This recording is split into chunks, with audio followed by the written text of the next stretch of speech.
दाची गांव क्षेत्र के अंदर आतंकवादियों की उपस्थिति की सूचना मिली। आईबी और सेना द्वारा दाचीगांव क्षेत्र में अल्ट्रा सिग्नल कैप्चर करने के लिए जो इंस्ट्रूमेंट हमारी एजेंसियों ने बनाए हैं, इसके द्वारा इस सूचना को पुख्ता करने के लिए मई से 22 जुलाई तक लगातार प्रयास किए गए। ठंड में ऊंचाइयों पर हमारे सेना के अधिकारी पैदल इनके सिग्नल प्राप्त करने के लिए घूमते रहे, आईबी के अफसर भी घूमते रहे, सीआरपीएफ भी घूमती रही और मान्यवर 22 जुलाई को हमें सफलता मिली। सेंसर्स के माध्यम से आतंकवादी होने की पुष्टि मिल गई।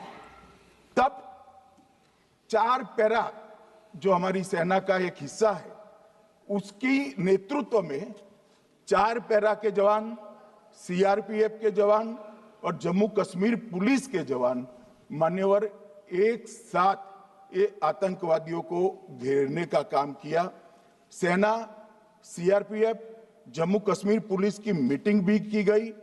जो 5 ह्यूमन एसेट्स थे उनको भी वहां भेजा गया और कुल मिलाकर कल जो ऑपरेशन हुआ, इसमें हमारे निर्दोष नागरिकों को मारने वाले तीनों आतंकी मौत के घाट उतार दिए। मान्यवर, तीनों के नाम मैंने बताए हैं, सुलेमान उर्फे फैजल जट, अफगान और जिब्रान। मान्यवर, वो तो एक आशंका थी कि यही लोगों ने घटना की है, मगर मैं बाद में एनआईए की जांच पर आता हूं, एनआईए ने पहले से ही इनको जिन्होंने आसरा लिया था वो लोगों को गिरफ्तार कर रखा था, उनको खाना पहुंचाने वाले लोगों को अपने कब्जे में रखा था। तो जब आतंकवादियों के शव श्रीनगर आए, इनसे पहचान कराई गई। 4 लोगों ने पहचान लिया, यही 3 लोग थे जिन्होंने पहलगांव में आतंकी घटना को। मगर हमने इस पर भी भरोसा नहीं किया मान्यवर, कोई जल्दबाजी नहीं की। हमने जो आतंकी घटना स्थान से कारतूस मिले थे, वो कारतूस का एफएसएल रिपोर्ट पहले से करा कर रखा था और चंडीगढ़ सेंट्रल एफएसएल के अंदर बैलिस्टिक रिपोर्ट के आधार पर उनका रिपोर्ट तैयार था।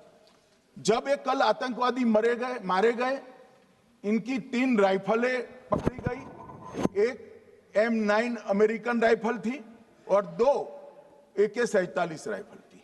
जो कारतूस मिले थे वो भी M9 और AK-47 के भी थे, मगर हमने इससे भी संतोष नहीं माना। ये राइफलों को एक विशिष्ट विमान के द्वारा कल रात को 12 बजे चंडीगढ़ पहुंचा गया और पूरी रात फायरिंग कर इसके भी खाली खोखे जनरेट किए गए।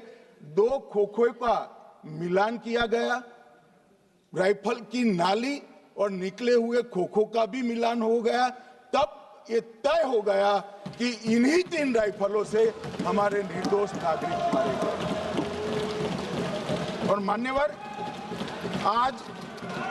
आज मैं सदन को बताते हुए बहुत खुश हूं, मोदी जी ने ऑपरेशन सिंदूर कर आतंकवादियों को जिन्होंने आतंकवादियों को भेजा था, उनके आकाओं को जमीन में मिलाने का काम किया था। सेना और सीआरपीएफ ने वो आतंकवादियों को भी समाप्त कर दिया। और मान्यवर,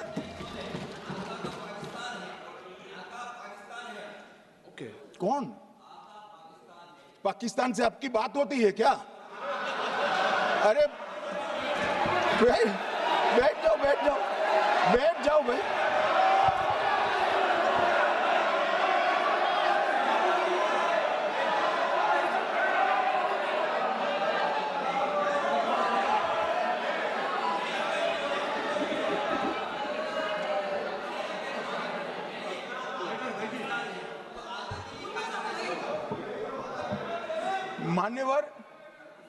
मान्यवर, मैं बताता हूं कैसे इनके आका मारे गए, वो भी नाम के साथ बताता हूं, जगह के साथ बताता हूं।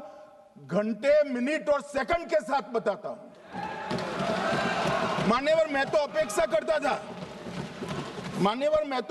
करता था कि जब ये सूचना सुनेंगे पक्ष विपक्ष में खुशी की लहर दौड़ जाएगी, मगर ये स्याही पड़ गई इनके चेहरे। ये क्या है मान्यवर, किस तरह की पॉलिटिक्स? भाई आतंकवादी मारे गए, आपको इसका भी आनंद नहीं है?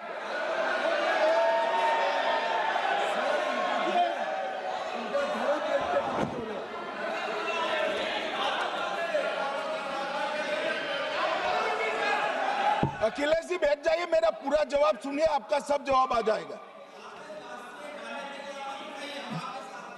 भाई आप आतंकवादियों का धर्म देखकर दुखी मत होइए।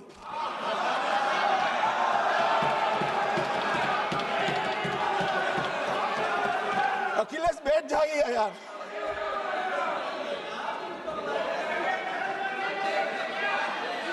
अखिलेश जी बैठ जाइए।